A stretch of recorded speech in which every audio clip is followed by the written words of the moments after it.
No problema.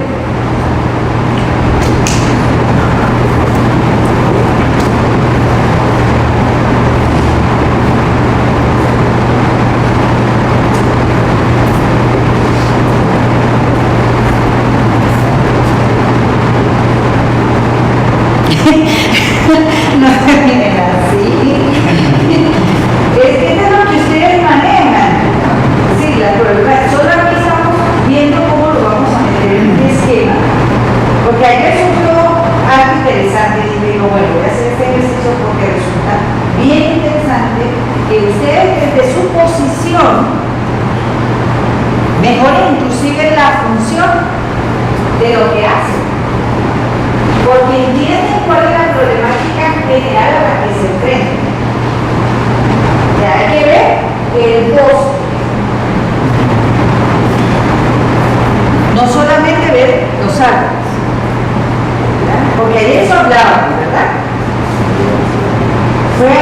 Yo sentí que era importante saber decir, bueno, yo desde mi punto de vista, ¿cómo puedo actuar? ¿Qué puedo hacer? Entonces, parte de eso, y por eso se me ocurrió que una buena tarea sería hacer ese árbol de problemas. A ver, regálenme 5 problemas más. Sí.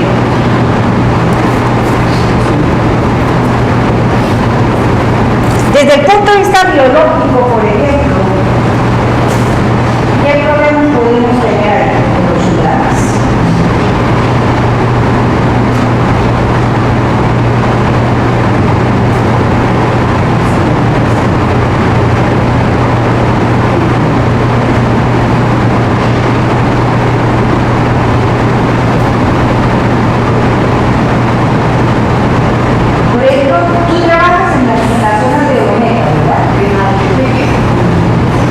Vaya, por ejemplo, ¿tienes suficiente información de la biología, conocimiento, qué es lo que hay ahí, todo eso? Estoy tratando de darle un calificativo para la consultación de tierras, pero ese es el problema. O cuando la gente le va a dar una conservación hacia empiezan a salvar. ¿Por qué la gente va a hacer eso? ¿Por qué será eso? Lo que quieren es cubrir la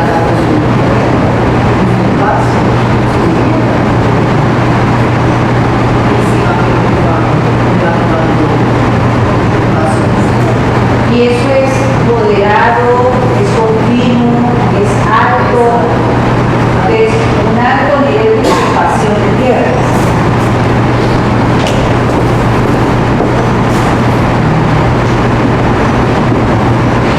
Mire, y ahí el problema central no sería la tendencia de la tierra, porque para mí de ahí se deriva una serie de problemas. Y de ahí cabe la concentración. Y muchas áreas fueron calificadas de reserva natural. Y el ISA se le iba a adjudicar en ese momento a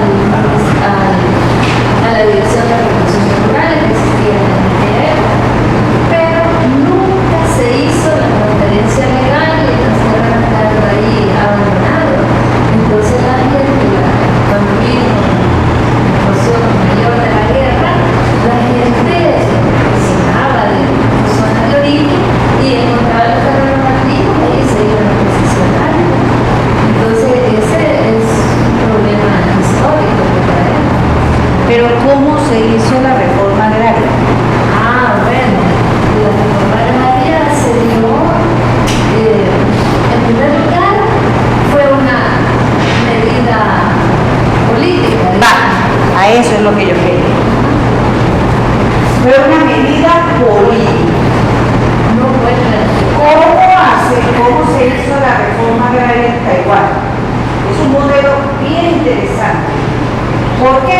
Porque nosotros tenemos una similitud, alta densidad poblacional en un territorio pequeño. ¿Sí?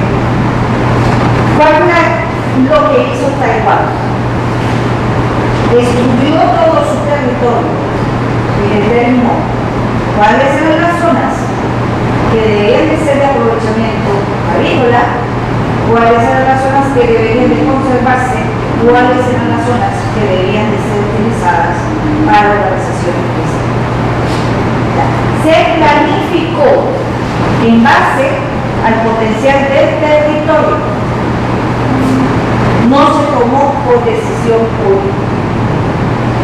Yo he tenido la experiencia de ver terrenos que fueron expropiados durante la reforma agraria que pasaron a cooperativas y nuevamente regresaron a los dueños originales, porque estos vendieron, nunca, es más, tenían título, pero nunca se sintieron propietarios de la tierra, no la supieron manejar, no la supieron chupar y volvieron a progresar. Entonces, con respecto a tenencia de la tierra, ¿cuál es el problema?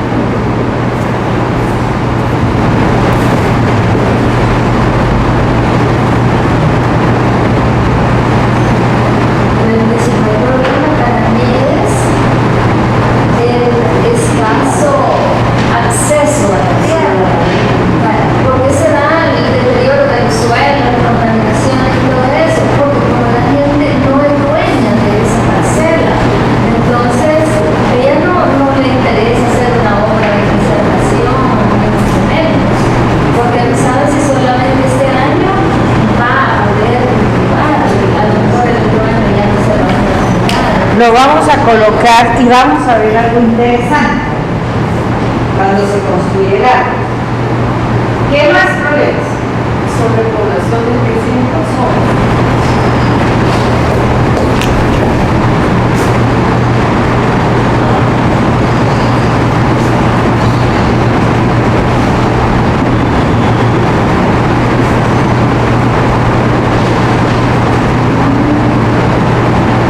¿Qué más?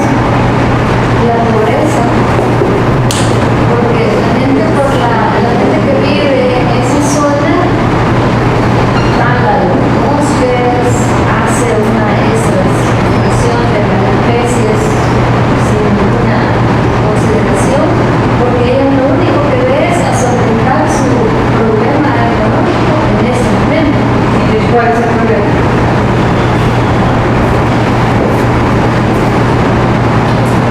Si acaban con la pobreza, acaban con la economía de los países.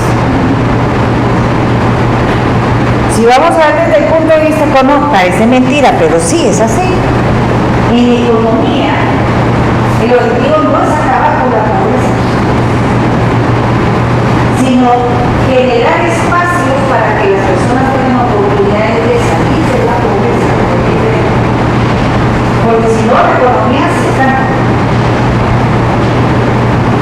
Desafortunadamente, uno ve eso. Si la economía va un paso ese de la marca, pero eso hay pobres, hay ricos. Pero allá un pobre, lo que les decía, tiene vehículo, tiene apartamento, tiene acceso a seguridad social, tiene acceso a educación. Entonces, le da posibilidad para que si usted quiere salga de su nivel de pobreza. Entonces, ¿cuál es el problema de la pobreza con respecto a los ciudadanos?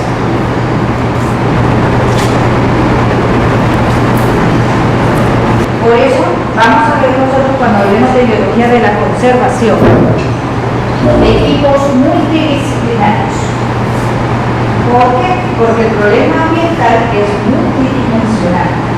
Tiene una dimensión sociocultural, tiene una dimensión biológica, tiene una dimensión económica, una dimensión política, una dimensión histórica. Fíjense ustedes lo que hablamos de la reforma agraria. Si la reforma agraria no se hizo bien en su momento,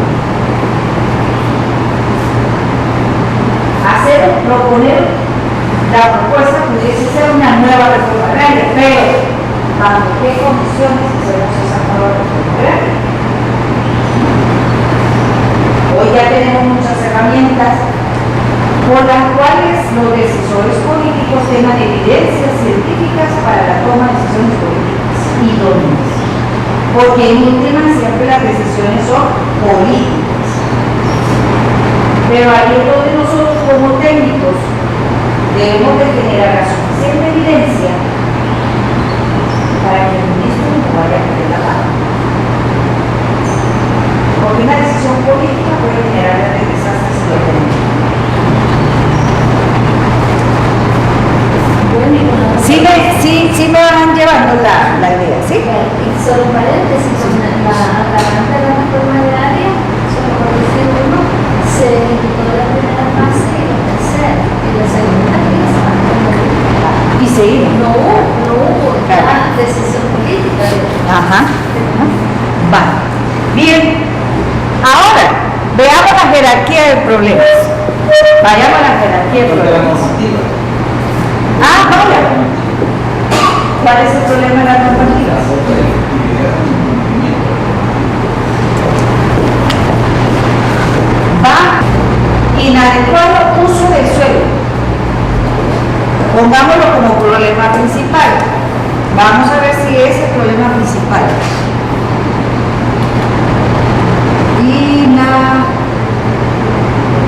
Inadecuado uso del suelo.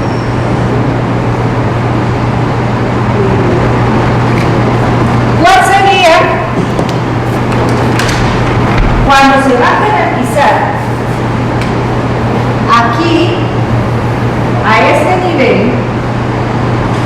Deben haber mínimo 3 causas, máximo 5. No se van a ir ni menos ni más. Menos porque realmente no tienen ustedes una idea real. Más porque no van a manejar las cosas, no van a tomar. Entonces, en este primer nivel solo deben haber 3 causas. Dentro de la problemática que hay ahí, ¿cuál es la causa del inadecuado uso del suelo? Dentro de lo que está ahí. Una de las causas es el excesivo uso de agroquímicos. ¿Qué es uso del suelo? Empecemos por eso. Son las acciones que tomamos cuando se cultiva. Esas son las usos del suelo, ¿verdad? Cuando talan, son inadecuados usos del suelo. A ver, los alrededores. ¿Qué es uso del suelo? Uso de suelos, hay muchos usos del suelo. Generalmente uno estudia el uso potencial del suelo y en base al uso potencial uno debiera de tener un plan de ordenamiento, ¿verdad? Para ese uso del suelo. Entonces, generalmente cuando se oye decir el inadecuado uso del suelo es porque talaron el árbol y metieron un cultivo, ¿verdad? Pero si yo talo un árbol, un forestal, un cedro que yo lo había plantado para después aprovecharlo, es un cultivo y estoy metiendo otro cultivo, entonces es el mismo uso del suelo, es siempre agrícola, pero entonces no estoy haciendo un mal uso del suelo. Entonces, esa es la gente que maneja en el uso del suelo. Me está gustando este ejercicio porque me va a obligar también a estudiar a mí. ¿Qué es suelo? ¿Qué es el suelo? La trampa en la que están sostenidos todos. ¿Qué es el suelo? Tranquilos, estamos entre amigos. Somos el equipo de planificación. Vaya, y la idea de esto es que si no estamos seguros de conceptos, hoy en día en Mataburros está la hora del día que es el internet. Es fácil salir de la ignorancia. Entonces, ¿qué pasa? Bueno, no, yo tengo la idea, pero ¿será lo que yo realmente pienso? ¿Será que el suelo es un recurso? Es un recurso natural. Primero que todo. Como una de las causas del problema principal de los humedales. Esa es la causa. Para mí es la ingobernabilidad. Me gusta eso.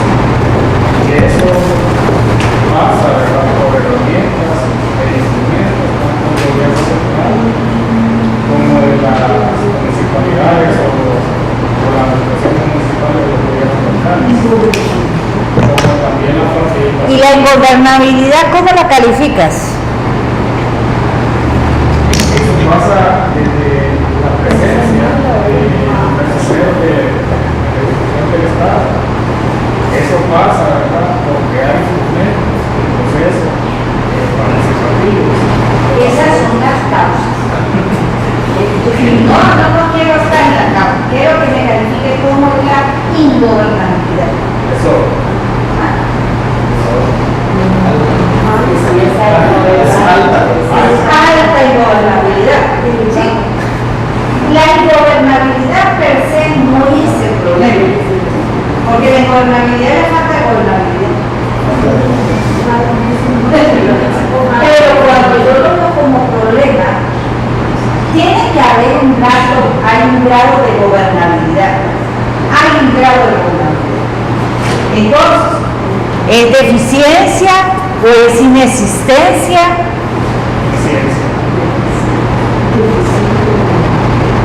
¿Sí ven la importancia de hacer buenos diagnósticos? Fíjense que cuando uno empieza a hacer esta herramienta, entonces dice, mi diagnóstico está por eso no me sirve. Sirve para retroalimentar, porque ojo, si ustedes utilizan esto para tomar acciones, y si son, por ejemplo, decisores políticos, se van así. Y en la parte ambiental es donde de aquí en adelante ya nosotros no nos podemos dar el lujo de equivocarnos ni de improvisar, sobre todo porque nosotros tenemos responsabilidad y compromiso. ¿Qué es compromiso? A mí se me quedó bien fijo en la mente un ejemplo que nos puso un facilitador de gestión de la calidad y nos dijo, mire, una cosa es la participación y otra cosa es el compromiso, y eso es huevos con tocino. La gallina participa porque pone huevo, el cerdo se compromete. Y el medio ambiente tenemos que ser posibles, comprometernos, pero el compromiso es real, de verdad. Entonces, como que esta tarjeta no va aquí, ¿verdad? Esa va por acá. Inadecuado uso del suelo.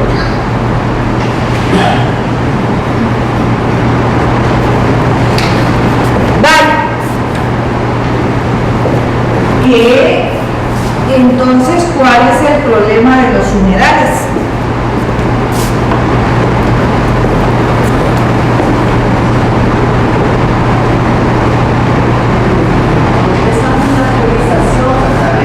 Ni siquiera estamos priorizando.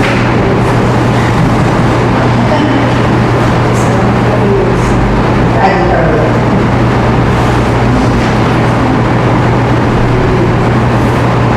Es una herramienta sencilla de planificación por objetivos, pero vean lo forzado y lo complicado. Y en teoría nosotros trabajamos en las problemáticas ambientales, ¿verdad? Pero a la hora de plantearnos acciones, por eso los estoy forzando y forzando.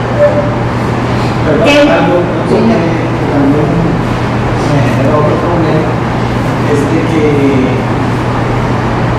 es Sin necesidad de normativas se toman acciones a favor del medio ambiente.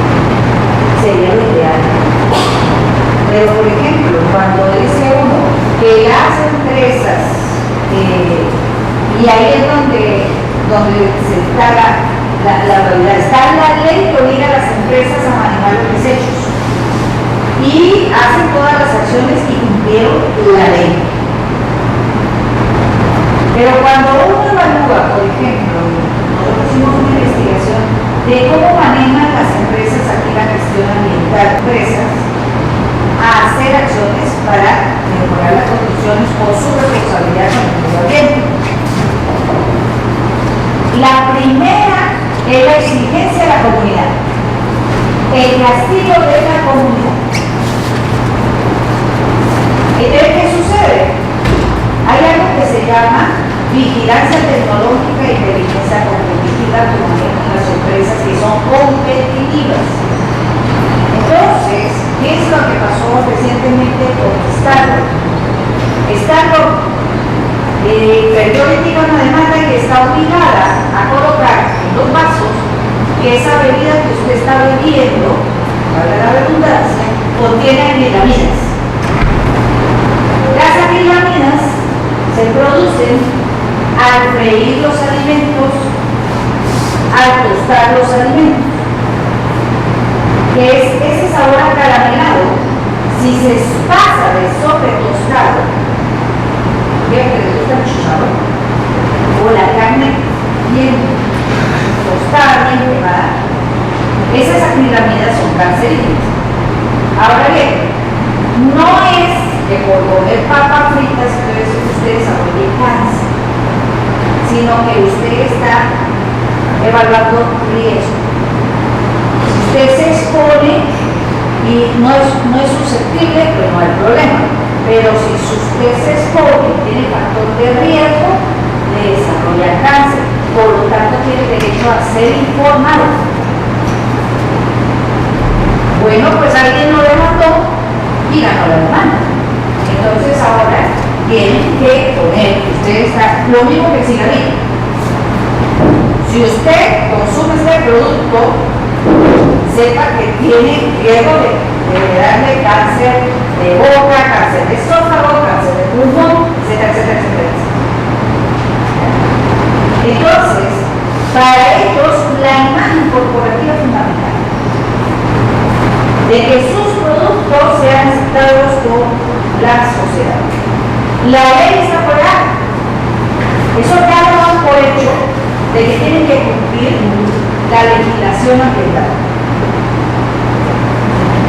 Y entonces, por ejemplo, les comentaba yo cómo funcionan los parques industriales en países donde el medio ambiente es fundamental, donde los recursos son escasos, forman clústeres.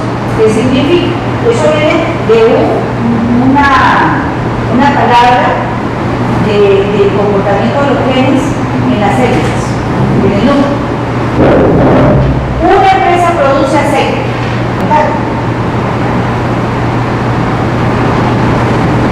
Entonces, por más que haya leyes, la ley no es garantía de que haya compromiso con el medio ambiente.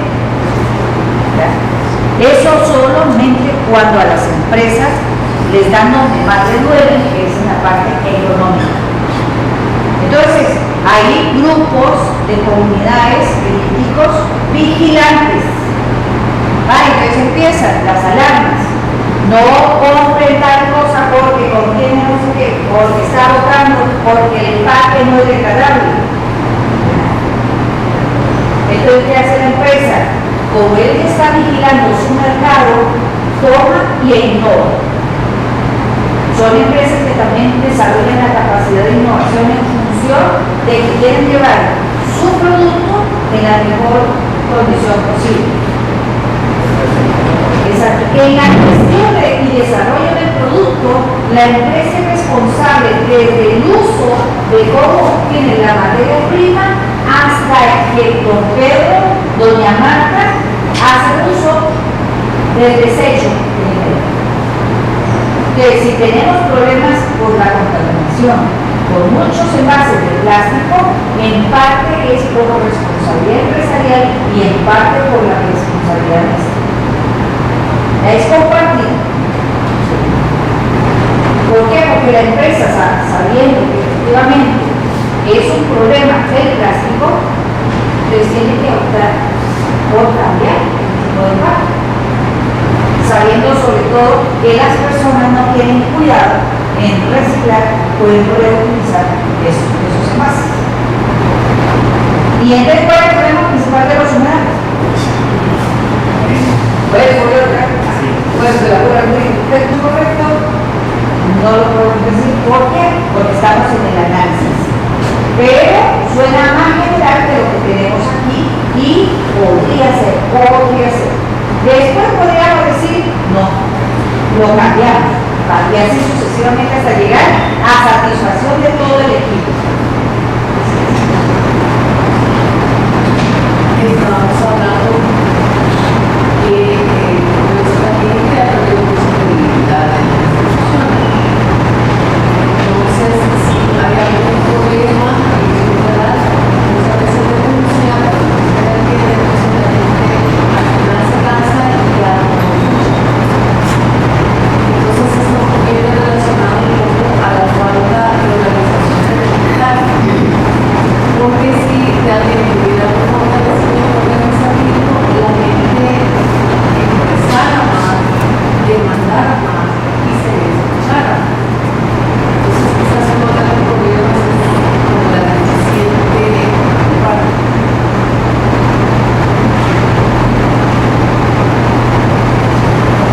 Procesos educativos, culturales. No, de esto, allá. Lo de normativa que está, baja efectividad de normativas.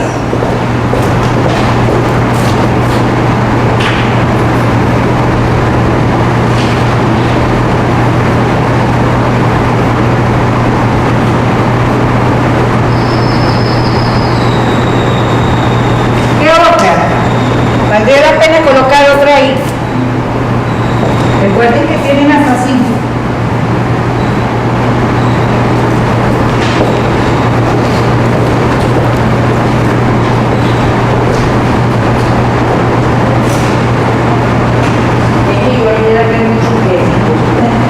Pero no están activando todo lo que está pasando. Tranquilos, sin temor, hablen. Bueno, y el problema será el deterioro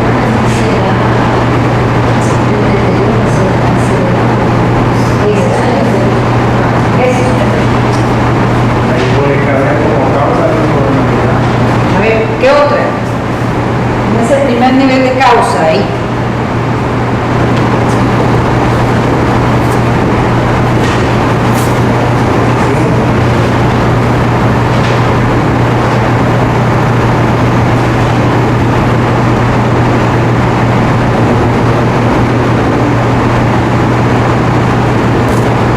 No se animan.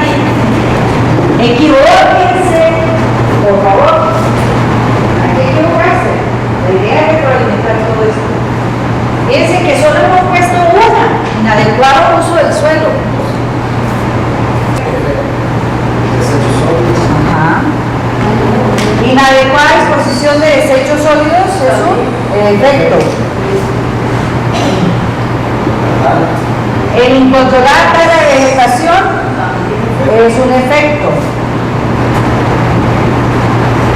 La caza y pesca incontrolada, en efecto, es un efecto. El uso excesivo de agroquímicos, esa sí suena como causa, ¿verdad? Esta sí suena como causa. Ya debe ubicarse allí. La ingobernabilidad o el alto nivel de ingobernabilidad puede ser una causa o un efecto. Puede ser una causa, ¿verdad? La ponemos a este nivel, nos arriesgamos. ¿Sí? Arriesguemos, yo me voy a arriesgar.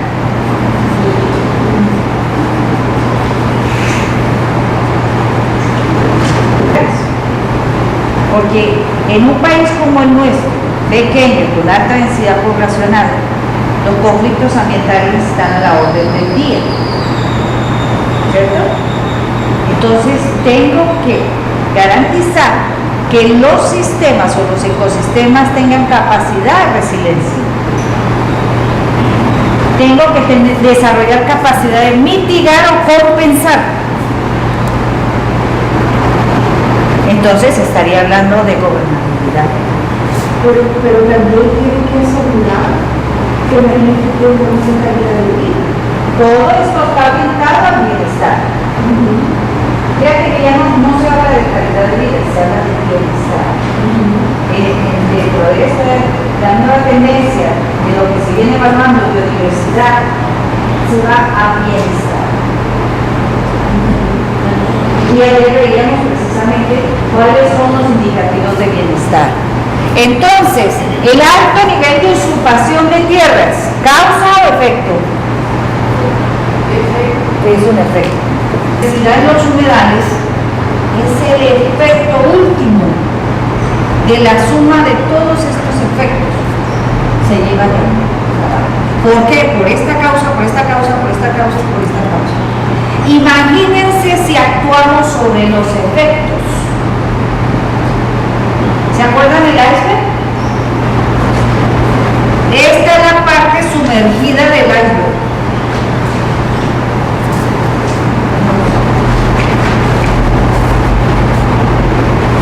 Entonces, ¿cuál sería la efectividad sobre el problema principal? Muy baja.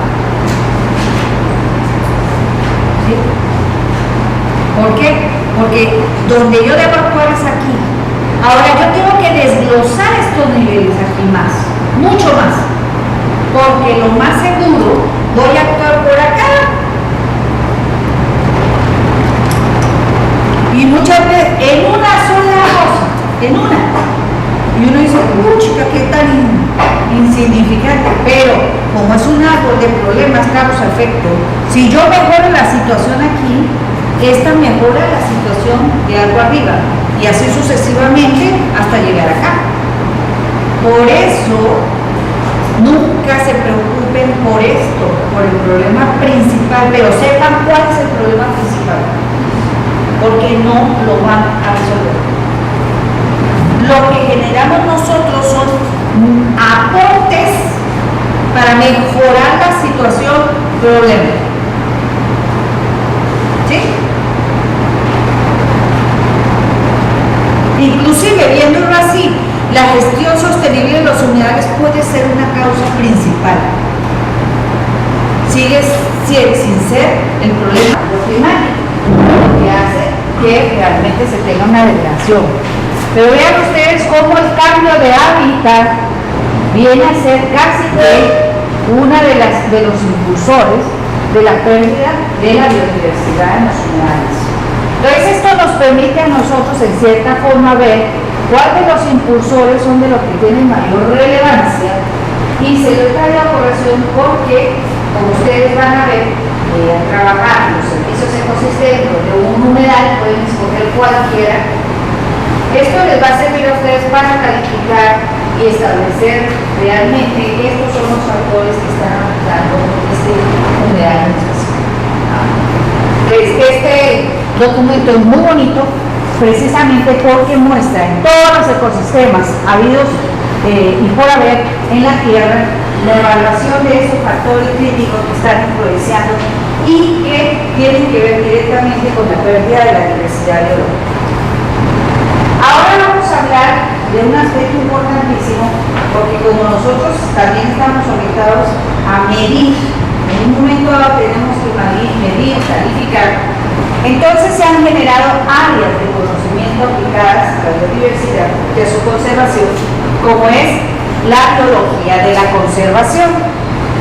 Y lo mismo que sucedió con el concepto en sí de diversidad biológica, de biodiversidad, que fue lanzado prácticamente por el interés que tenían los entomólogos en ver la situación de la pérdida de especies, pues es este otro señor, Aldo Leopold, que a través de una obra escrita por él, Una ética de la tierra, planteó la conservación como el estado de armonía entre el hombre y la tierra, en el año 1983. Y él planteaba que debería haber un balance y una estabilidad que deben de tener todas las acciones del hombre hacia la naturaleza. Y en parte la base espiritual de la misma persona va dependiendo precisamente de la armonía dentro del ecosistema que se mantiene, que funciona. Aunque ha sido modificada esta definición de conservación, y esa definición de conservación se ha ido modificando en la medida que se ha mejorado el conocimiento de los factores que determinan la armonía entre el hombre y su medio ambiente. requiere de la participación de varios enfoques y diferentes aproximaciones. Y esto, parte de este concepto es lo que generó el campo grande que hoy hay sobre lo que llama biología de la conservación. La biología de la conservación es una ciencia multidisciplinaria. Obviamente, si estamos hablando del medio ambiente, vemos que tiene diferentes dimensiones y veríamos nosotros ahorita a la hora de plantear los problemas que definitivamente tenemos que tener el punto de vista de diferentes disciplinas para poder plantear nosotros el panorama real o tomar la foto real de la problemática ambiental en un número. Entonces, y obviamente, como esta ciencia multidisciplinaria se ha ido desarrollando como una respuesta a la crisis que se viene enfrentando con la diversidad biológica. ¿Cuáles son los objetivos de la biología de la conservación? Uno tiene que ver con la investigación de los efectos de las diferentes actividades humanas sobre los demás seres vivos, las comunidades biológicas y los ecosistemas. Y resalto aquí, investigación. ¿Cuál era el problema que teníamos ahorita? ¿Cuál es la evidencia que tenemos? Para construir un árbol de problemas, usted tiene que tener 100% certeza de que esa es la causa. Uno de los problemas al construir para utilizar este tipo de herramientas es suponer que hay un problema. O de tratar de reducirlo. No. Para poder tomar acciones, tiene que estar 100% seguro. Que hay pérdida de especies. Bueno, dígame el índice de diversidad en este momento. Vamos a ver esas herramientas. ¿De cuántas especies estamos hablando de pérdida? ¿De qué porcentaje estamos hablando de pérdida? Por otro lado, otro objetivo de la biología de la conservación es desarrollar aproximaciones prácticas para prevenir la degradación de los hábitats, la extinción de las especies, para restaurar los ecosistemas, para reintroducir poblaciones si es el caso, para restablecer relaciones sustentables entre las comunidades humanas y los ecosistemas. De aquí no nos quitamos el elemento humano. Y realmente eso sí que cae como anillo al dedo para El Salvador, porque si lo quisiéramos nosotros es tanto que cada año contamos 75,000 personas. Y básicamente la economía se sustenta en la exportación de gente. Entonces, pues para nosotros va a ser muy crítico cada vez más visualizar cómo manejamos de mejor manera esa relación entre las comunidades humanas y los ecosistemas. Fíjense que ahora estamos hablando con la gente del Ministerio de Relaciones Exteriores del problema que se tiene con los retornados. ¿En qué van a trabajar los retornados? Y veíamos nosotros cómo el aprovechamiento agroindustrial de recursos naturales puede generar muchas opciones donde personas que tienen trabajo u otras que son repatriadas podrían tener oportunidades. Pero obviamente depende de políticas y de acciones de querer hacerlo. Pero obviamente, ¿qué pasa? Pues precisamente algo que falta es esta investigación.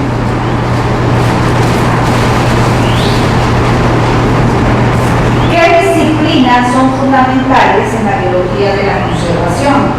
Y si ustedes tienen la posibilidad de trabajar con equipos multidisciplinarios, tienen que al menos, o si van a trabajar en biología de la conservación, tienen que tener estas ciencias. Las disciplinas científicas, ¿para qué me va a servir un biólogo en el equipo? ¿Para qué me va a servir un químico? Inclusive hasta los matemáticos son fundamentales. Identificar, describir y tratar de predecir los fenómenos biológicos y físicos a niveles de organismo e interacción con los ambientes. el biólogo, más allá de hacer un inventario, porque una cosa es hacer el inventario, y ahora acabo con ese inventario. ¿Para qué me va a servir tener un inventario?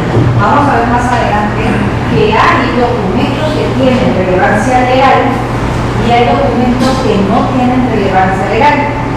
Por más que usted levante un inventario de especies amenazadas, eso no tiene validez legal. Entonces van a ver más adelante cómo llevar ese inventario a algo que sí puede ser un procedimiento legal, que puede en un momento dado convertirse en una normativa.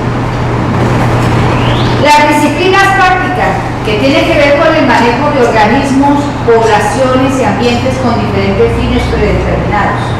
Por ejemplo, los zootecnistas, los ingenieros agrónomos, que son importantes en la planificación del uso del suelo, es trabajo del ingeniero agrónomo.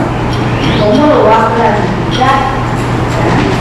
Para que el agrónomo pueda ejecutar. La parte social, las ciencias sociales, se encarga de recibir, analizar y transmitir la información proveniente de las comunidades humanas con las que reciben estas comunidades. Veíamos nosotros que porque no hay respuesta de los organismos, pues eso genera poca participación y poca proactividad por parte de las comunidades. Entonces, pues ahí tenemos que tener gente que entienda cómo funciona la gente para hacer por qué este funcionario no cumple con lo que debe hacer y por qué la comunidad se deja vencer tan fácil porque este funcionario no cumple. Entonces ahí es fundamental los antropólogos, los sociólogos, que nos digan, a nosotros nos pasó, y les voy a comentar, en este caso fue en la enfermedad de Chagas. Parte del proceso de afrontar los riesgos de la enfermedad de Chagas era mejorar la vivienda, y lo estábamos haciendo con una técnica de repello con barro muy adecuada y que permitía que la misma población mejorara sus casas. Resulta que dentro de una comunidad encontrábamos personas completamente reacias a mejorar su vivienda. De hecho, nosotros ya sabíamos que dentro de esa vivienda había personas afectadas por Chagas. Y insistíamos, no pudimos hacerlo, cambiar de opinión. Entonces nos auxiliamos de un antropólogo. Mira, quieren mejorar. Y sabemos que hay chinches, pero no nos dejan mejorar las casas. Queremos saber por qué. Se fue el antropólogo, que para él no sabía nada de nosotros, sin embargo él llevaba la información de que esa casa tenía un enfermo de Chagas. Descubrimos que la enfermedad de Chagas se ve como el VIH-Sida. Que la persona, si se expone a la comunidad como enfermo de Chagas, la comunidad automáticamente le dice que se va a morir. Y más si es una persona cabeza de familia. Entonces ellos manejaban dos fases. Una hacia la comunidad y otra al interior del núcleo familiar. Entonces, si ellos se disponían a mejorar su vivienda, era como aceptar de que eran enfermos y por ende, porque a veces hay gente que dice Y yo le decía pero eso, que yo sabía que se daba en el área rural, donde las casas de pareja y todas esas cosas, ¿no? Y me dijo que vivía en la ciudad, y yo dije, no puede ser. Pero para que vean esas estimadas. Entonces, es fundamental el antropólogo, el sociólogo, para entender a las comunidades, porque a veces las comunidades, por utilizar su problema, le aceptan todo lo que usted diga. Y usted se va y ellos se van haciendo lo mismo. Entonces, hay que entender, hay que ponerse en los zapatos de cada uno de los actores. ¿Qué es lo que quiere el alcalde? ¿Qué es lo que quiere el párroco? Porque ese es el otro líder importante en las comunidades, el pastor. Nosotros teníamos problemas también con una pastora.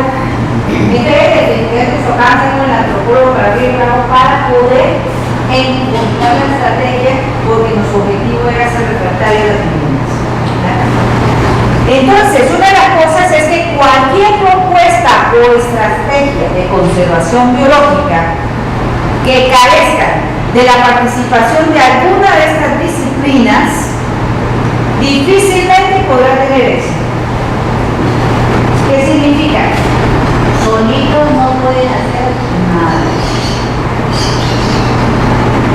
Solitos no pueden hacer nada.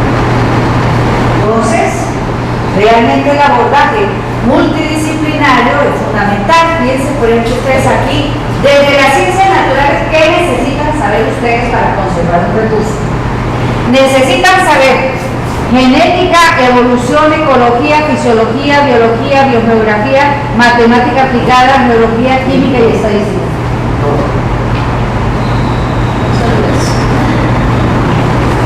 Si se ponen a estudiar todo eso, mejor contratar un biólogo. Contratar un biólogo. geólogos no hay en El Salvador, vulcanólogos, y tenemos 220 volcanes y no tenemos ni siquiera una escuela de vulcanología y geología, y es fundamental para nosotros. Sí tenemos un teólogo que Trabaja, pero la formación de geología aquí no existe. Inclusive en la carrera de biología, yo en mis años vi geología. Y uno mira aquí en el texto, ni asoma así, ¿cómo es posible? Si aquí lo que abunda son aspectos geológicos, pero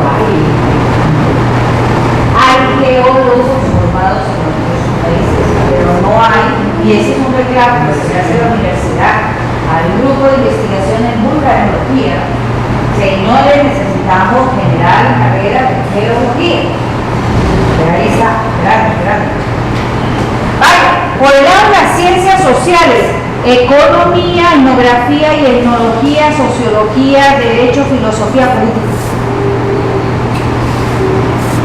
Y obviamente, desde las ciencias aplicadas, gente que trabaje en fauna, en pesca, en agricultura, en silvicultura.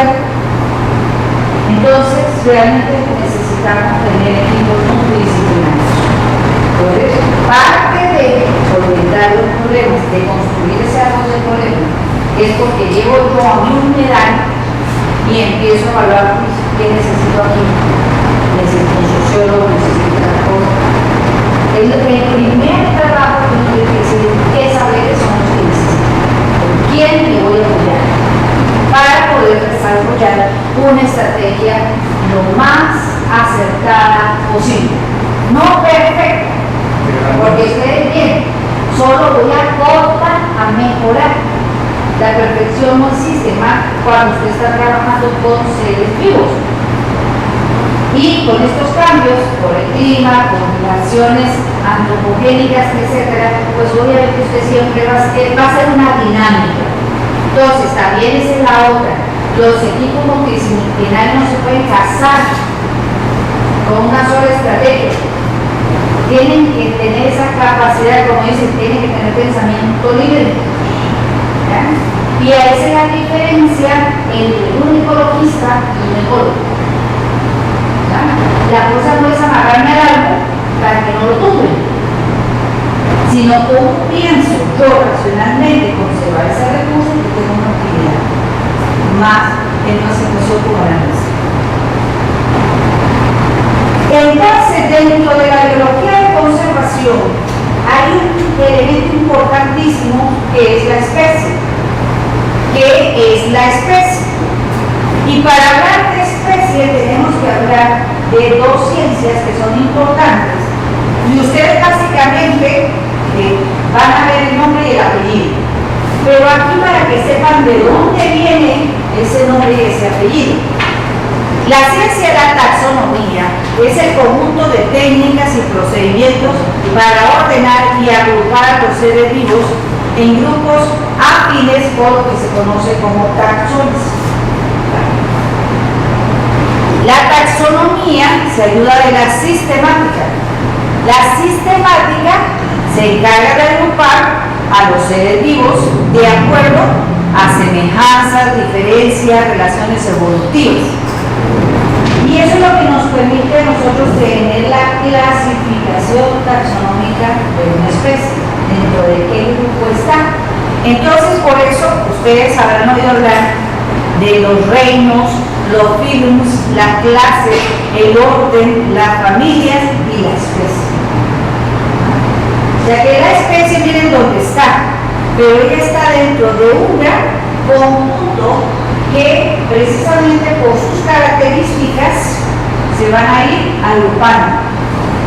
Y desde ese punto de vista, la especie es la unidad fundamental de clasificación y se define como el conjunto de organismos que poseen antepasados comunes, anatómicos o fisiológicos similares, ¿verdad? Sin ser yo biólogo. Y el biólogo hacerse entender sin ser ingeniero. El ingeniero tiene que entender el lenguaje del biólogo, el biólogo tiene que entender el lenguaje del ingeniero. No, es que es ingeniero y no me entiende. Es que es biólogo y no me entiende.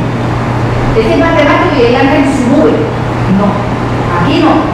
Aquí se tienen que todos hablar un lenguaje común porque el problema necesita de mi visión biológica, de mi visión desde la ingeniería.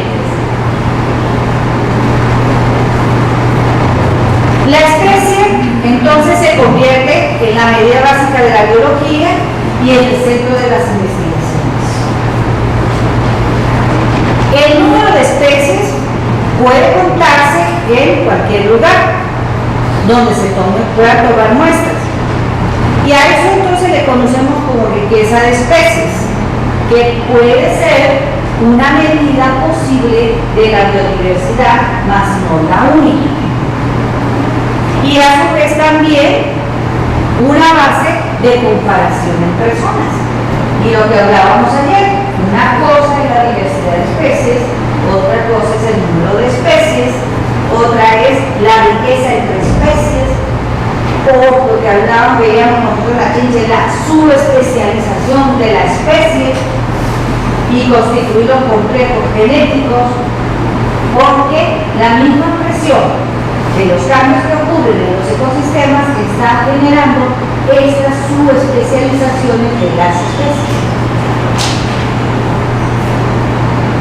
Aunque no es la más idónea, porque realmente se requieren muchas cosas adicionales, pero sí es la más general, la más inmediata y la más útil. Entonces tenemos una población conformada por individuos que pueden pertenecer a una especie. ¿Cuáles son las principales características medibles a priori en una especie? Tenemos la tasa de natalidad, la tasa de crecimiento, la tasa de inmigración, la dispersión, la territorialidad, la distribución espacial, la tasa de migración, la distribución por edades, la tasa de mortalidad. Al menos, por eso la especie viene a ser un elemento importantísimo, porque sobre ella podemos tener diferentes valores que nos pueden en un momento dado permitir tomar decisiones. Entonces, al menos tenemos que conocer todo esto en relación con una especie para tener una idea de la población. También se conoce el término de especie biológica, conjunto de poblaciones formadas por individuos que tienen el potencial para cruzarse entre ellos y producir descendencia fértil, que se encuentran aislados de otros grupos próximos. A eso se le denomina especie biológica. Ahora, una de las cosas interesantes y lo que hablábamos nosotros ayer, de que nosotros siendo los países en vías de desarrollo, en la zona tropical, somos entre los países que mayor riqueza de especies tenemos, mayor diversidad. Sin embargo, somos los más pobres. Y bien, en cuanto a riqueza de especies, las áreas más cálidas tienden a mantener más especies que las zonas frías. Las zonas más húmedas son más ricas que las más secas. De ahí la importancia de los humedales.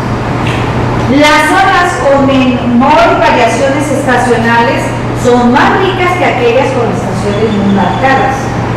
Y las zonas con topografía y clima variados mantienen más especies que las uniformes. Y ese es un dato, por ejemplo, de Salvador. Que si uno va a importante que debemos conocer bien lo que son las especies endémicas. Y esto se refiere a que todas las áreas geográficas contribuyen a la diversidad mundial, tanto en el número de especies como en la proporción de especies únicas de esa zona. Y aquí les traigo un ejemplo, por ejemplo, el oroco, para la redundancia. El oroco es una especie endémica salvadoreña. Y se alcanza un poquito Guatemala, pero es endémica salvadoreña. Si ustedes miran, es la misma familia, en el mismo género. Si ustedes buscan hacia arriba, no hay nada. Hacia abajo, no hay nada. La que marca la que puso el oroco nos puede definir como identidad. Tenemos especies animales también únicas, endémicas de los humedales de Salvador. Y tenemos esta otra que, perdón que los mareé tanto con el cacao. Pero este es un cacao criollo ancestral, único del Salvador. Si ahora el fenómeno es completamente diferente, el de la altura es diferente, este es nuestro. Entonces a eso se le llaman especies endémicas, propias de nosotros. Las áreas que son ricas en especies endémicas pueden ser lugares de especiación activa o de refugio de especies muy antiguas, como es el caso de este señor. Este señor tiene 10.000 años de cacao. Y una cosa interesante es que están hablando ahorita de una iniciativa de cacao climáticamente inteligente, pensando en que si aguantó 10.000 años, quizá no aguante la acción del hombre. Por el mal manejo. Y, por ejemplo, en el caso nuestro, muchas veces los modelos económicos. Con la colonización, la forma como se explotó este recurso hizo que los indígenas lo dejaran. Posteriormente, se siembra el café, se acaba con el cacao. Y hoy hay más oportunidades en el lugar. Para conservar las interacciones, los procesos ecológicos, así como los procesos de evolución natural. Tiene la posibilidad de proteger más niveles de biodiversidad y de sus procesos intrínsecos. ¿Qué implica la conservación in situ?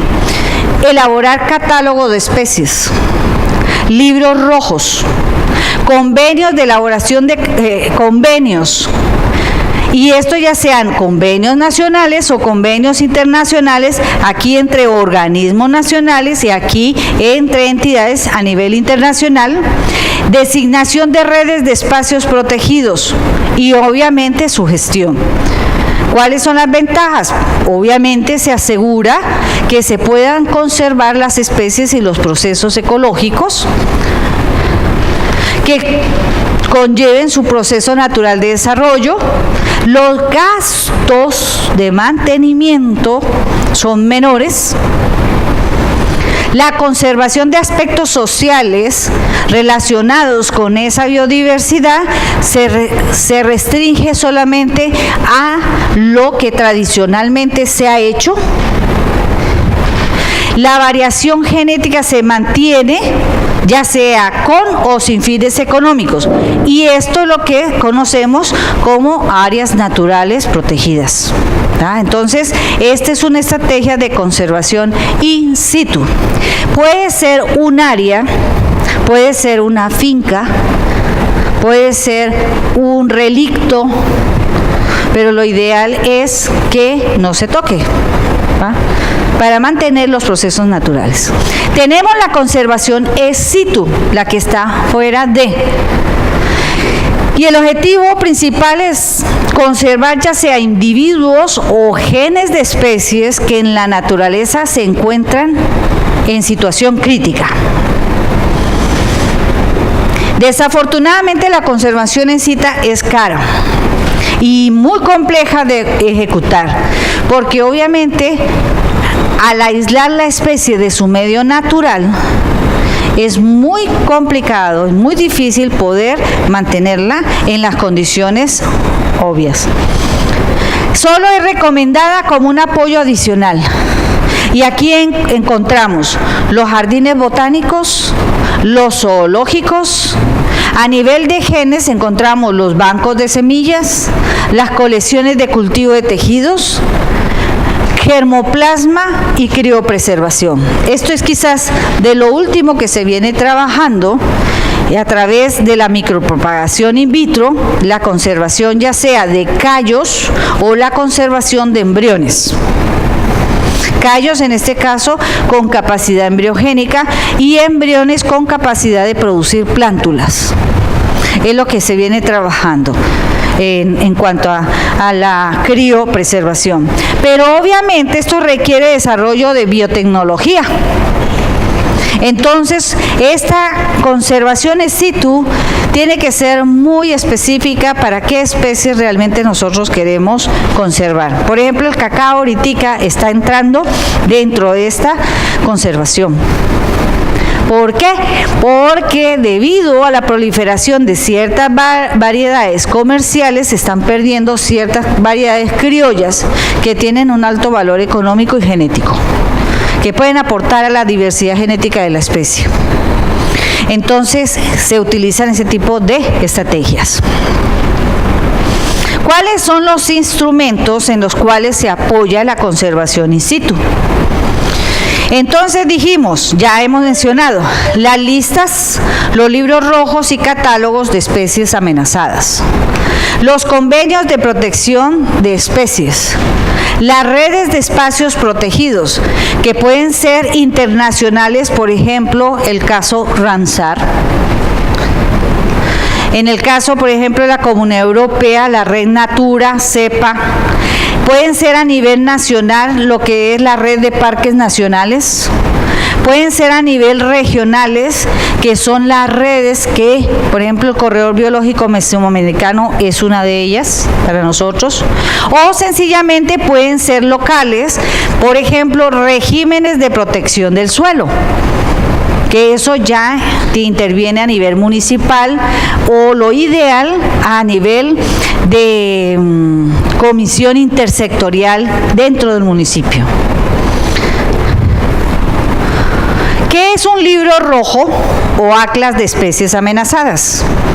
Este es un documento científico técnico. Refleja el estado de conservación de los taxones o los grupos, por eso hablamos allá del reino y todo eso, pero no tiene valor legislativo. O sea, no es un documento legal, es un documento científico y usted tiene que tenerlo. ¿Qué es la lista roja de especies amenazadas? Es nuevamente un inventario científico del estado de conservación de la diversidad biológica. Es una primera fase de los catálogos de especies amenazadas, pero no tiene valor jurídico. O sea, usted no puede ir a pelear ante el juez con una lista roja, ni con un libro rojo. Pero sí puede con un catálogo de especies amenazadas. Y esa es la diferencia. El catálogo de especies amenazadas sí es un documento jurídico y obliga a la administración a tomar medidas adecuadas de gestión.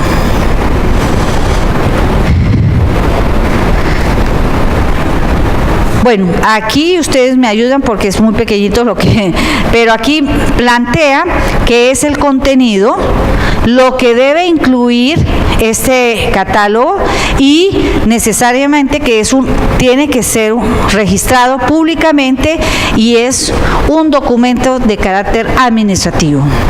Entonces, si ustedes tienen humedales en sus municipios o trabajan en áreas de los municipios de gestión de los humedales, deberían de tener el catálogo de especies amenazadas. ¿Existe un catálogo de especies amenazadas de los humedales? ¿Existen? ¿Sí?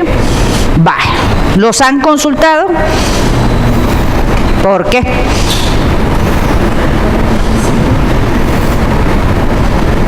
Los vamos a consultar, porque si no los han consultado, los vamos a consultar y veamos cuál es el valor. Obviamente, es que en mi trabajo, ¿para qué me puede servir? Puede servirle por cultura general, pero también puede servirle porque en algún momento dado, por no conocer usted ese catálogo, no está haciendo bien su función. ¿Ah? Ya hablando de funcionarios que no responden a las denuncias ciudadanas, posiblemente esta persona ni se ha enterado de que existe un catálogo. Entonces, por eso es importantísimo. ¿Por qué? Porque es un documento jurídico. ¿Ese catálogo quién elabora? ¿Cómo se elabora ahí? El Ministerio de Medio Ambiente. ¿Y cuánto tiempo lo van utilizando? ¿Cada cuánto tiempo se actualiza?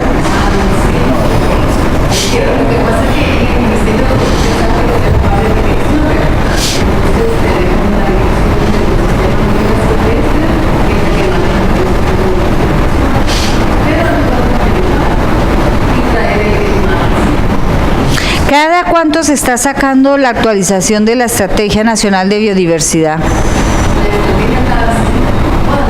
Cada 5 años.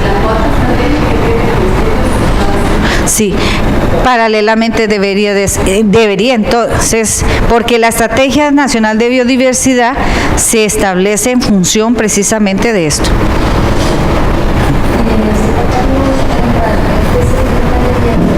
Sí, sí. Ahí les puse el link. Este link, ahí está. Por eso les dije que si los habían consultado.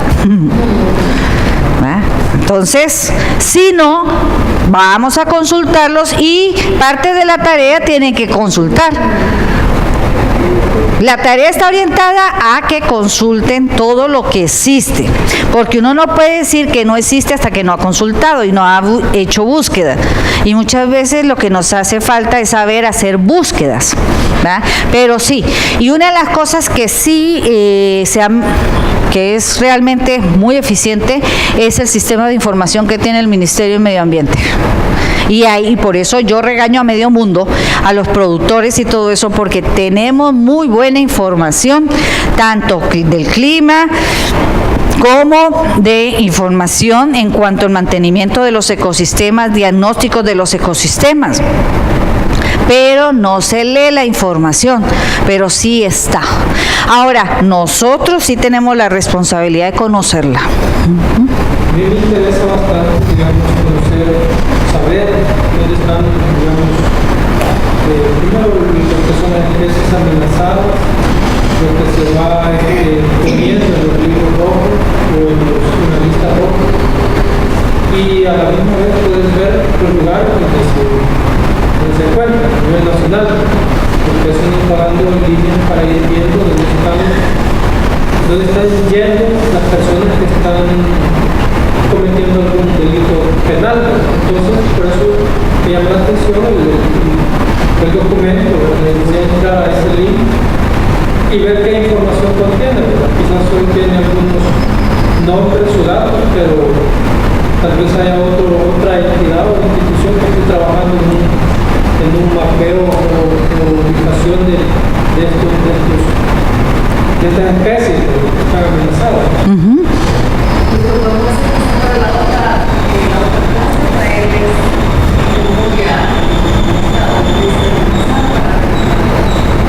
De hecho, vamos a ver CITES. Entonces ahí vamos a relacionar y está el link ya dentro de la tarea para que ustedes consulten lo de las especies amenazadas. Pero el tema es la parte de si hay trabajo realizado ya sobre la ubicación de la mayor parte de estas especies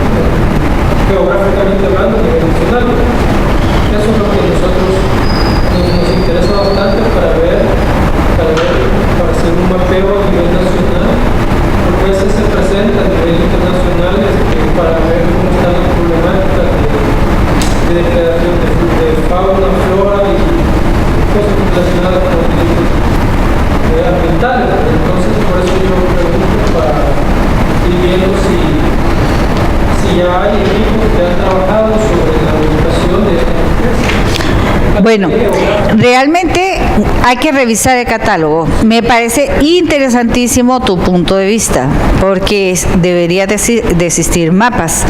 En algunos casos sí. No sé si para todos existe, eso sí no lo sé, ¿verdad? Pero sería lo ideal. De hecho, la iniciativa que hay, y eso me gusta mucho, por ejemplo, y se los puse ese link en la tarea, lo que es la iniciativa de Capital Natural, hace los mapas. El Capital Natural está orientado no solamente a que tengas el inventario, sino que ese inventario se traduzca en mapas, porque los mapas permiten tomar decisiones más acertadas. Entonces, en El Salvador, la iniciativa de Capital Natural, ¿cómo está? En el ministerio, no se ha hablado de Capital Natural. La parte está es en servicios ecosistémicos, eso sí. En Capital Natural nosotros estamos un poco quedados, pero todos los países que se han considerado mega diversos, que son México, Colombia, Brasil, Perú, están ya obligados, y de hecho, si ustedes entran a la página web Capital Natural Colombia, Capital Natural Brasil, Capital Natural México, existe una belleza de información que puede extrapolarse parte de eso, esa estrategia de Capital Natural para la gestión sostenible de los recursos naturales en la zona donde ustedes tengan intervención. Es una estrategia muy buena. Está un documento, y ahora me acordaron, de la GIZ, de cómo incorporar el capital natural dentro de las estrategias de desarrollo. Es una guía muy bonita, se las voy entonces a subir a la base de datos de la página del CONSIUS, para que ustedes lo tengan ya como una estrategia para desarrollo de proyectos, diseño de proyectos de desarrollo, perdón. Pero lamentablemente esos documentos salen con una edición limitada, pero lo voy a traer para que ustedes los conozcan. Es todo lo que salió sobre la estrategia de desarrollo de los recursos en la zona costera, y son unos mapas muy bonitos. Se los voy a traer porque espero que esté en línea ese documento. Si no, vamos a solicitar que nos permitan el acceso para que ustedes los puedan bajar, porque son unos mapas temáticos, y lo interesante es, como nosotros cuando hablamos de pobreza, entonces ya están los índices de pobreza mapeados. Entonces, si nosotros vamos en tal humedal, yo me ubico, mi área de intervención está en relación con este humedal. Entonces, tengo todos los mapas temáticos: uso del suelo, vegetación, geología, la parte social, la parte de comercio, las vías de comunicación. Entonces, uno ya puede ver todos los factores que están interviniendo, que pueden afectar o no el ecosistema en sí, ¿ya? Entonces eso lo han hecho muy bonito para lo de la estrategia de desarrollo de la zona costera dentro de lo que era Fomilenio. Eso fue antes. Desafortunadamente, ese documento estaba muy bien hecho, muy bien elaborado, pero se tomaron decisiones estratégicas, políticas, y se ha cambiado la dirección, pero por lo menos como información está muy bien, está realmente muy bien elaborada, y sobre todo esa información tan bonita de mapas temáticos que muchas veces uno no tiene. A nosotros, por ejemplo, en cacao, que es lo que nos interesa en este momento trabajar, nos ha ayudado mucho ese documento que lo hizo el ingeniero Hernández de la Facultad de Ciencias Agronómicas de la Universidad de El Salvador, sumando todas las variables agroecológicas. Él determinó todas las áreas potenciales para el cultivo del cacao. Entonces, parte 1, si yo estoy trabajando en la zona oriental, que estamos trabajando en la parte de la Sierra Tecapa-Chinameca, la parte de Morazán y San Miguel, entonces lo primero que hacemos es evaluar cuáles son las zonas potenciales versus las zonas reales, para poder llegar a establecer, vaya, dónde van a establecerse los pilotos de siembra, bajo qué condiciones agroecológicas y todo eso. Inclusive, ver qué genética de cacao, de acuerdo a esa agroecología, es la que conviene aquí, conviene allá. Ese ya es planificación orientada con la productividad, pero con una base agroecológica, ¿verdad? Y ese tipo de mapas son fundamentales, ¿verdad? Porque sumo todas las variables y realmente es uno de los aportes importantes de lo que es los sistemas de información geográficos en la toma de decisiones territoriales. Es sin duda fundamental.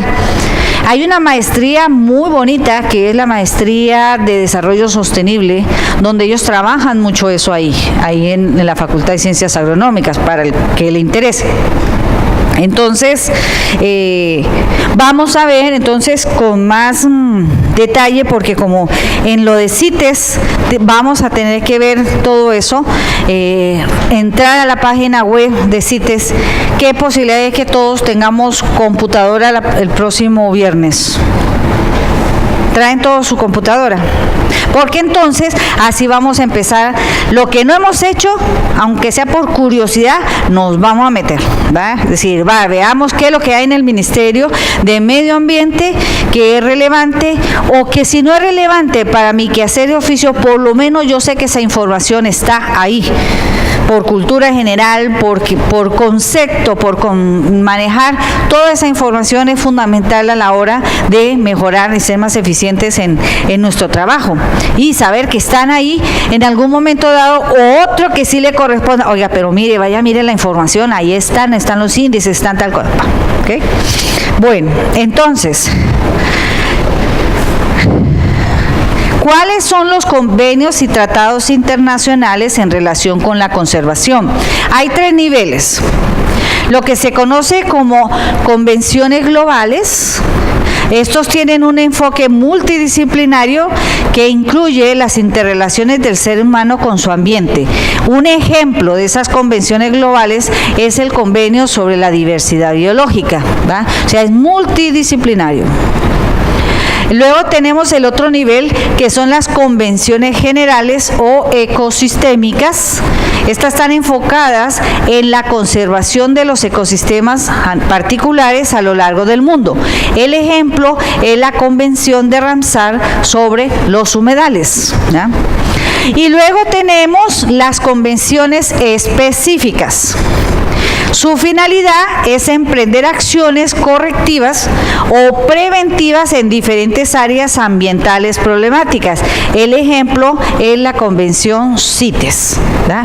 Entonces, para que sepamos nosotros, por eso les estuve hablando mucho del enfoque ecosistémico, de los servicios ecosistémicos, de evaluar los servicios ecosistémicos, porque el convenio Ramsar se basa en ello. ¿Ah?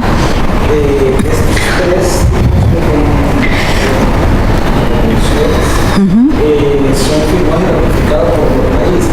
Sí. Sí.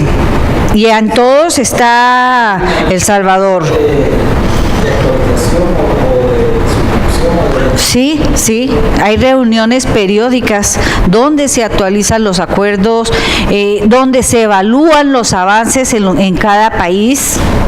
Por eso ustedes me van a hacer esa tarea acá, porque la Convención CITES está relacionada con todo. Entonces, por eso hemos centrado en CITES, porque en teoría todo eso tiene que llevarse a cabo dentro de una estructura específica que debe tener CITES, que permita retroalimentación. Entonces, de ahí que, por ejemplo, del Acuerdo de Río de Janeiro, de la Agenda 21, el Ministerio de Medio Ambiente obedece su nacimiento precisamente a un convenio. ¿Sí? No estoy mal. Y la Estrategia Nacional de Biodiversidad obedeció precisamente, y el mantenerla actualizada obedece precisamente a la Agenda 21 en el Acuerdo de Río de Janeiro. Entonces, el que haya mejorado los sistemas de información y todo eso es precisamente que a medida que se actualizan a través de las reuniones periódicas que tienen ellos, las necesidades. Sí, sí. Sí. Si no estoy mal. Grande, y nosotros somos muy pequeñitos. Y no, es decir, quizá no tenemos el peso en biodiversidad como lo tienen otros países, ¿verdad? Pero habría que ver, y me gustaría que, ya que estás buscando la noticia, va, ok. Bien, algunos de los convenios más importantes. Tenemos el convenio de Bonn, que es una convención sobre la conservación de las especies migratorias de vida silvestre. Su objeto es la protección estricta de especies migratorias amenazadas, realizar acuerdos de conservación y de gestión de estas especies, y se han hecho varios acuerdos, que son, por ejemplo, el Eurobat, ACOMBAT, todos estos son acuerdos dentro de este gran convenio de Bonn. Por lo general, los nombres de los convenios es por las ciudades donde se generaron la firma de acuerdos. Y aquí les he puesto yo el link por si ustedes quieren profundizar más sobre el acuerdo de Bonn, o por si su quehacer tiene que apoyarse. Por ejemplo, si ustedes están en una zona donde llegan una gran cantidad de aves migratorias, pues obviamente hay que revisar esto. Tenemos el convenio de Berna. El convenio de Berna es relativo a la conservación de la vida silvestre y del medio natural, específicamente en Europa. Este tiene por objeto protección de las especies amenazadas y sus hábitats en Europa, el tratamiento general, la gestión de la vida silvestre, y contempla la conservación de las especies migratorias. Y aquí ustedes tienen dos links que establecen cuáles son los lineamientos del convenio y cuáles son los avances y gestiones que ellos realizan. Quizás fíjense ustedes que todos estos convenios predominan mucho en el continente europeo, porque los europeos en cuanto a la gestión ambiental son bien estrictos. De hecho, por ejemplo, cuando se hacen sistemas de gestión ambiental, muchos, los gringos, por ejemplo, en Estados Unidos, prácticamente han hecho copy-paste de los sistemas de gestión europeos, porque los europeos son muy detallistas, al máximo, desglosan todo. Entonces, en Estados Unidos lo que han hecho es tomar y tropicalizar esa información dentro de lo que viene dentro del área de gestión ambiental. Tenemos el convenio CITES, el tan famoso convenio CITES. Este es un convenio sobre el comercio internacional de las especies amenazadas de fauna y flora silvestre, y fue firmado en Washington en 1973. Tiene por objeto, primero, proteger a las especies silvestres de explotación comercial excesiva. Es un instrumento jurídico internacional. Está basado en un sistema de permisos y certificaciones comerciales. Por eso es tan importante CITES. Ahora, es un convenio que combina temas referentes a las especies silvestres y el comercio con un instrumento de obligado cumplimiento para lograr objetivos de conservación y uso sostenible. De hecho, existen formularios específicos, marcos normativos específicos. Ahora, ¿por qué nace esto?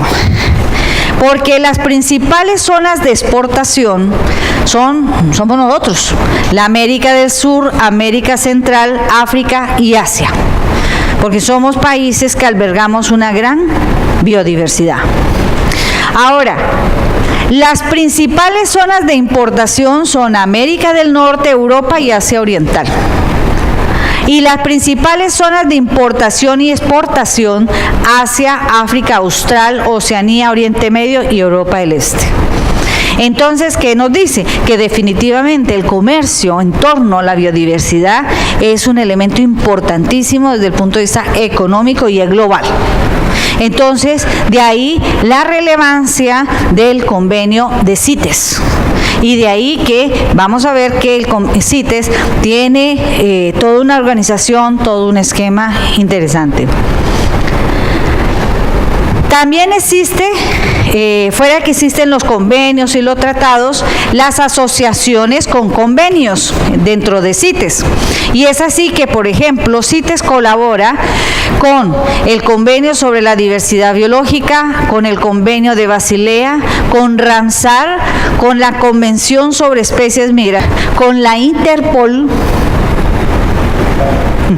O sea que les toca CITES, con el NUMA, que es el Centro Mundial de Monitoreo de la Conservación, la Unión Internacional para la Conservación de la Naturaleza, con la Red Traffic, y a su vez está en relación con asociaciones nacionales como son las autoridades CITES, y ahí va la tarea de conocer. Por eso les decía, esto es tan importante que si algo necesitamos nosotros conocer aquí, cuáles son nuestras autoridades CITES, ¿va?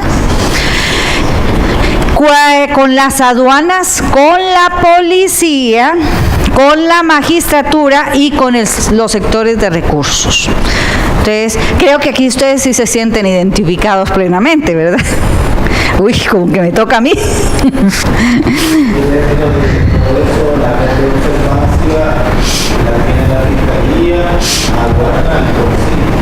Ese es el esquema que me van a hacer. Van a ver lo bonito que va a salir.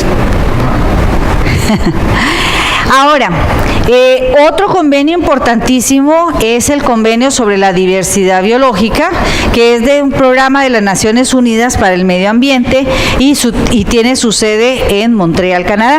¿Encontraste la noticia? Ah.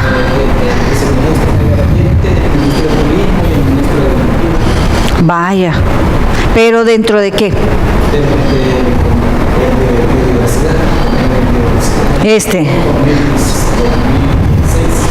Sobre la diversidad biológica. Ajá, entonces vamos a tener que mirar qué fue lo que firmaron. Hay que revisar. Vaya, entonces, el convenio sobre la diversidad biológica está orientado a la conservación de la diversidad, que fue definida como una prioridad en la Conferencia de las Naciones Unidas sobre el Medio Humano. Reconoce la preocupación común para la humanidad, que forma parte del proceso de desarrollo, y tiene por objeto estas tres cosas: la conservación de la diversidad biológica, la utilización sostenible de los componentes de la diversidad biológica, por eso CITES está en relación con y la distribución justa y equitativa de los beneficios derivados de la utilización de los recursos genéticos. Esto es importantísimo. Eso que estábamos hablando de la tenencia del suelo, de la tenencia de la tierra, vaya, esto va aquí. Y aquí tienen ustedes el link para que puedan una débil conservación y uso racional de los humedales y sus recursos, una falta. ¿Qué opinarían ustedes de esto, de este objetivo, como problema principal en el país?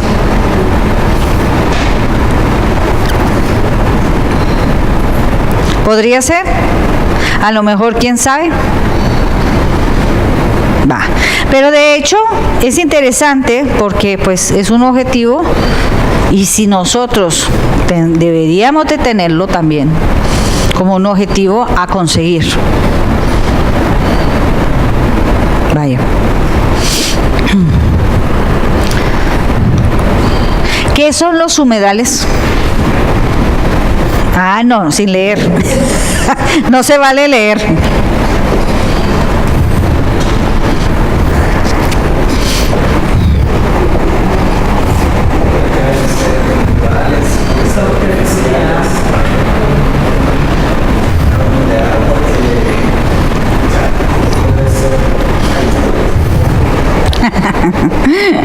Bueno, realmente uno de los graves problemas es las definiciones.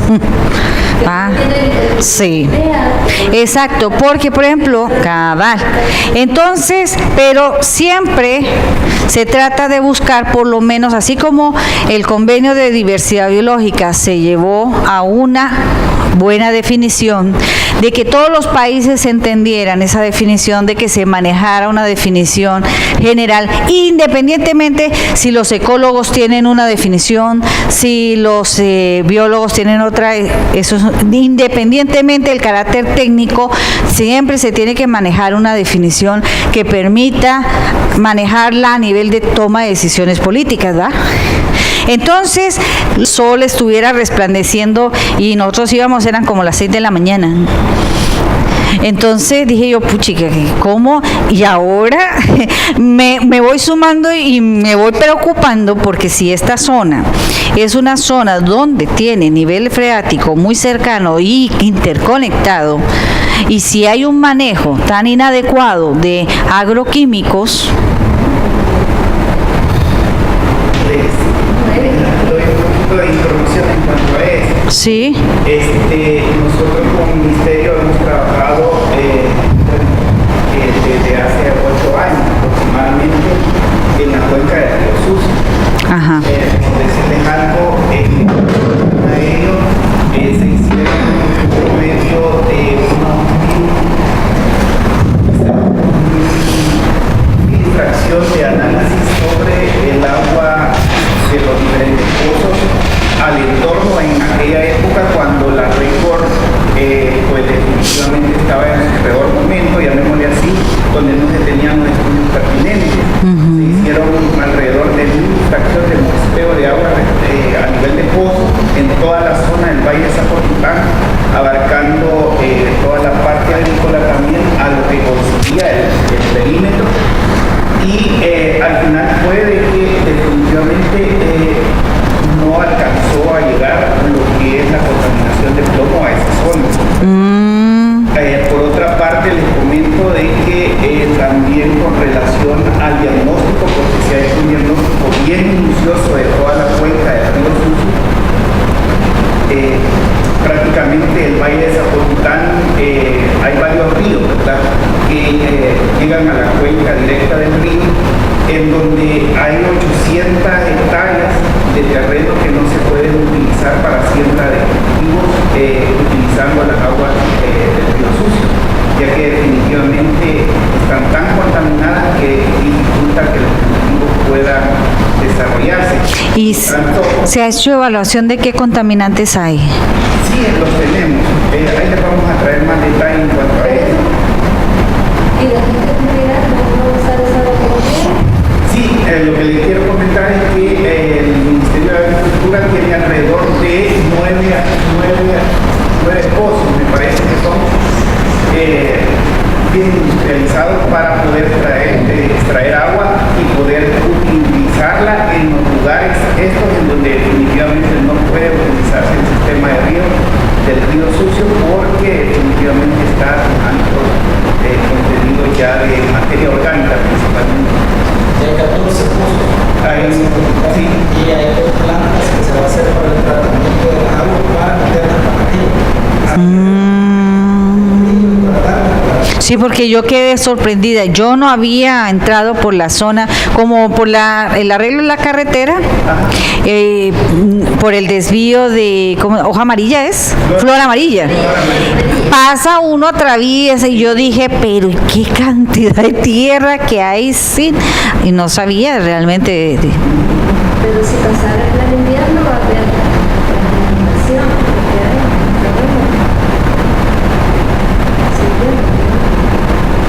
Pero interesante, no, miren lo bonito de todo esto, es decir, cómo entender la historia de lo que era y la toma de decisiones que ha llevado a que es una zona que realmente pudiese ser explotada, pero con esas inconvenientes, ese mal manejo que empezó desde su génesis. E inclusive les comento, bueno, nosotros como tenemos hasta cierta medida iniciada la zona esta, Ajá. hay comunidades que, bueno, se han hecho desarreglos por parte de las alcaldías y han llevado gente o comunidades a habitar en ciertos sitios ya específicos del lugar. en donde prácticamente el agua superficial está como que en época de invierno sobrepasa, ¿verdad? En época seca está a 50 a 1 metro a lo mucho, e inclusive sus servicios sanitarios que los han hecho provisionalmente prácticamente pecan en agua. Esa es la realidad. Bueno, interesante lo que me estás diciendo. ¿Por qué las alcaldías tienen esa autonomía de tomar esas malas decisiones? Claro, así es. ¿El Ministerio de Medio Ambiente no tiene autonomía sobre las unidades ambientales de las alcaldías?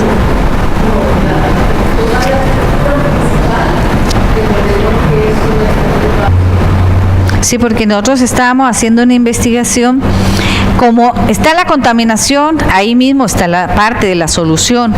Entonces estábamos con un chico de química y fuimos a hacer un muestreo de plantas.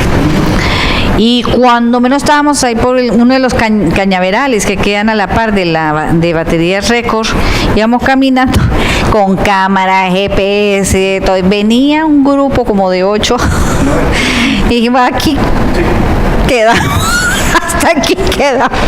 Y entonces, pálidos los dos, cuando después pasaron, dijeron, buenas doña, le dije, buenas jóvenes. Pero gracias a Dios no nos pasó nada. Pero de ahí fue que saltamos al divisadero y salimos de Guatemala, entramos a Guatapior, porque allá estaba otro problema gravísimo por los lixiviados ácidos, pero sin embargo sí logramos encontrar que definitivamente la biorremediación puede ser una alternativa con plantas que se encuentran ahí que son acumuladoras de cadmio y de plomo. Y ese es un trabajito que vamos a publicar dentro de poco, pero sí fue interesante y lo que tú dices es cierto. Es decir, veíamos por la parte de la comunidad una cuestión bien ambivalente, porque algunos, sabiendo el riesgo, ellos no se iban de ahí porque solo esperaban una compensación económica. Entonces, y niños que tenían ya niveles de plomo que necesitaban tratamiento, pero no salían de ahí porque esperando la compensación económica. Entonces, esa percepción de la gente del riesgo de que si su hijo está ahí, mire, ya entra en una fase de que va a haber degeneramiento del sistema nervioso y ya no va a ser un proceso que lo pueda revertir. Sin embargo, ese problema también estoy viendo yo en los cuerpos de agua, la evaluación del riesgo. La gente no es consciente del riesgo. Uno tiene oportunidad para la referencia. Fíjense, otra investigación en su agenda. Anda, en las pavas en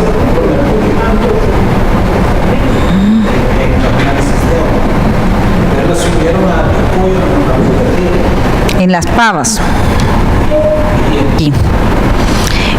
Ustedes necesitan más evidencia científica y nosotros necesitamos como academia empaparnos más de esto, porque realmente si trabajáramos más de la mano, pudiésemos mejorar las condiciones de gobernabilidad del territorio, porque realmente sin la evidencia, porque por ejemplo yo estuve dentro de la Comisión Intersectorial de Salud y se abordó ese problema que venía desde Guatemala.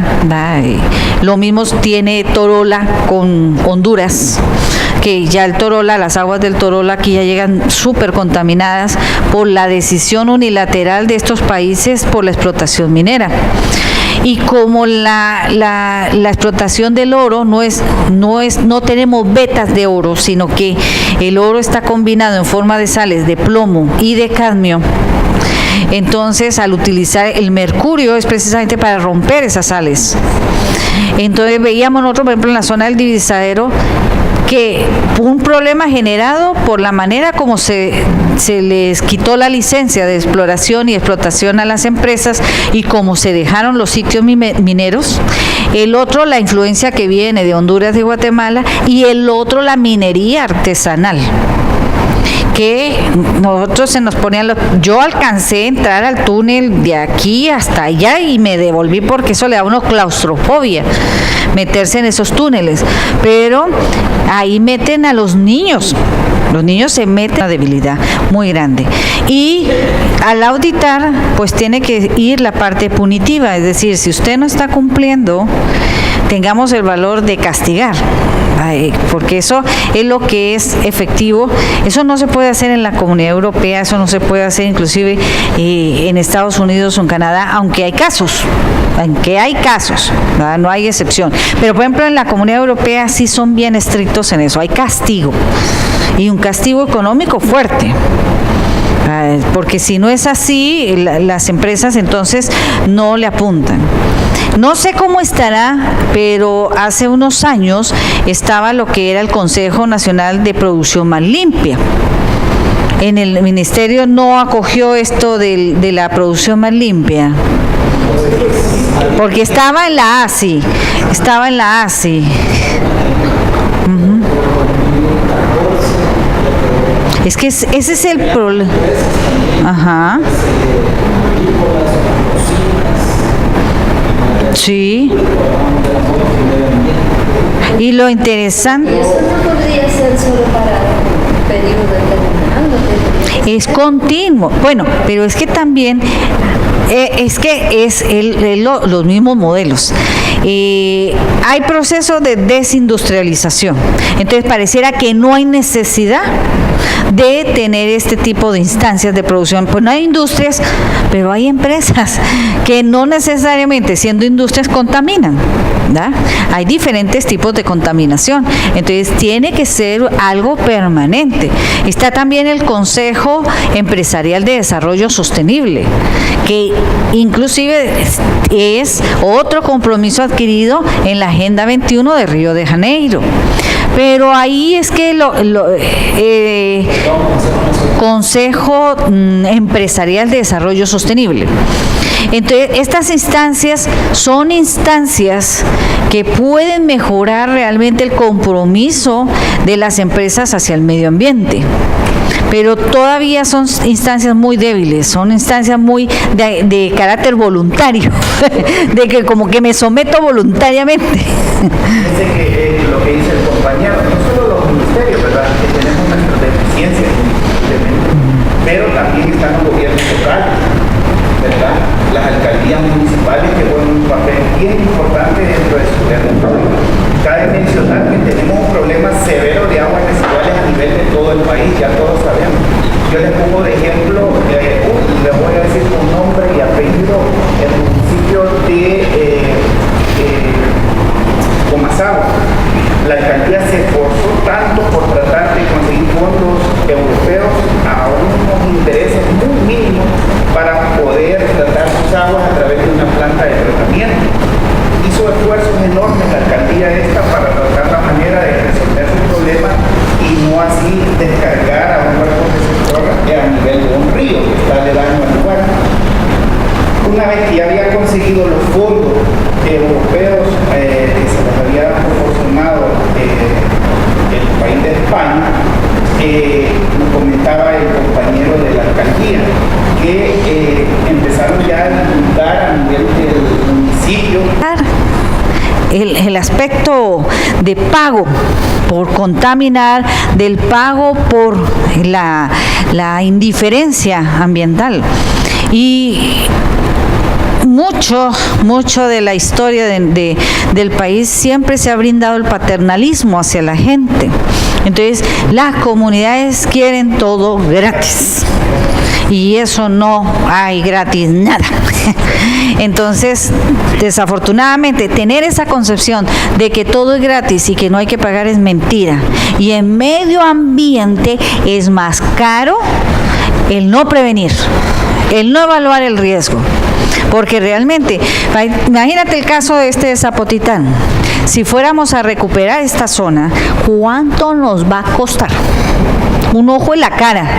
Entonces, prácticamente mejor que deje las cosas así que tratar de recuperar. Pero como está así, eso es una bomba de tiempo. Entonces, en un momento dado se vuelve una coyuntura y los costos son muy altos. Entonces, ahí es donde quizás ver cómo se pudiese cambiar ya esa cultura, porque ya es una cultura, ¿verdad? Bueno, entonces vamos a tratar de terminar esta partecita en lo que nos queda el tiempo.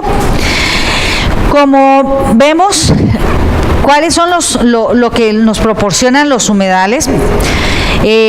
Menos del 3% del agua del planeta es dulce, porque la gran mayoría es agua salada. La mayor parte del agua está congelada. Señor. Solo le voy a escribir mi correo. Ay, perdón. Sí. El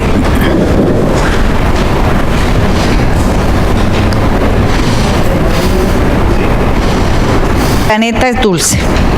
La mayor parte del agua está congelada y la mayor parte del agua dulce disponible se encuentra en acuíferos. El humano necesita mínimo entre 20 y 50 litros de agua al día para sus necesidades básicas, como son beber, cocinar y asearse.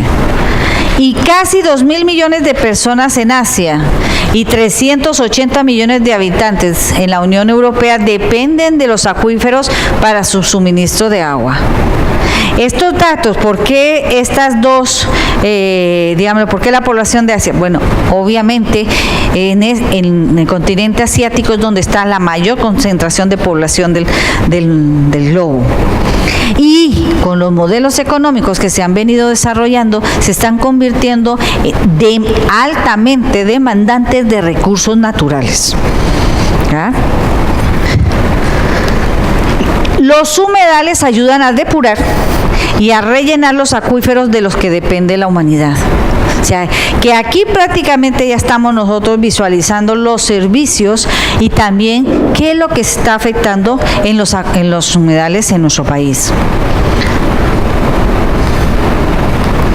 Las plantas que tienen los humedales pueden ayudar a reducir la contaminación del agua. Por ejemplo, dentro de los servicios que prestan, absorben fertilizantes y pesticidas nocivos, acumulan algunos metales pesados y toxinas de la industria. Este es un ejemplo en Uganda de este humedal que él tiene la capacidad, se le ha aprovechado, capaz de filtrar aguas residuales y efluentes. Wetlands. Sí lo conoce, pero en caballería tenemos... Sí. Sí. Lo mismo en La Constancia. Tienen planta de tratamiento de aguas, pero también tienen sistema de wetlands. Entonces, son arreglos utilizando plantas acuáticas para la filtración de las aguas, ¿ya? Y esto obviamente es casi que la función que cumplen las plantas acuáticas alrededor de los cuerpos de agua, porque ayudan a filtrar. Entonces, materia orgánica, contaminantes, quedan concentrados en estas plantas. Gracias al conocimiento de ellas es que se desarrollan estos sistemas de arreglo que quedan muy bonitos porque se pueden hacer ornamentales y todo eso. Esto es lo que garantiza la filtración del agua y mejorar la calidad del agua. En Ohio es uno de los estados que principalmente su actividad económica está orientada a la parte minera. Allí trabaja quizás la única geóloga experta en minería, es salvadoreña. Y una de sus actividades es el desarrollo de wetlands para la recuperación de zonas mineras, precisamente para limpiar o para eliminar y purificar los lixiviados ácidos que salen de las explotaciones mineras.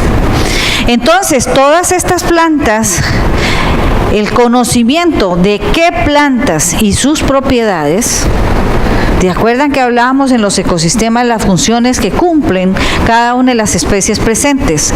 Entonces, la presencia de ellas es fundamental precisamente porque ejercen ese proceso de regulación, ¿va? Pero tenemos que conocer Exacto. Exacto. Ahí es donde, por ejemplo, en el diseño de un wetlands o en la utilización de una de estas plantas, ese ha sido cuando no se sabe utilizar y cuando no se diseña bien, entonces se presenta el problema del caso del lirio. El lirio de agua. El lirio de agua es un buen decontaminante. Pero como genera tanta biomasa, entonces consume el oxígeno disuelto del agua y por eso es el problema, se ahogan, entre comillas, los peces, ¿no? Por la falta de oxígeno, precisamente por el crecimiento de biomasa que genera esta planta. Bueno, pero como si solamente la utilidad que le vamos a dar es esa, pienso yo que no hay problema, se puede usar el lirio. Sí, y de hecho, en otros países, ¿dónde está el mercado?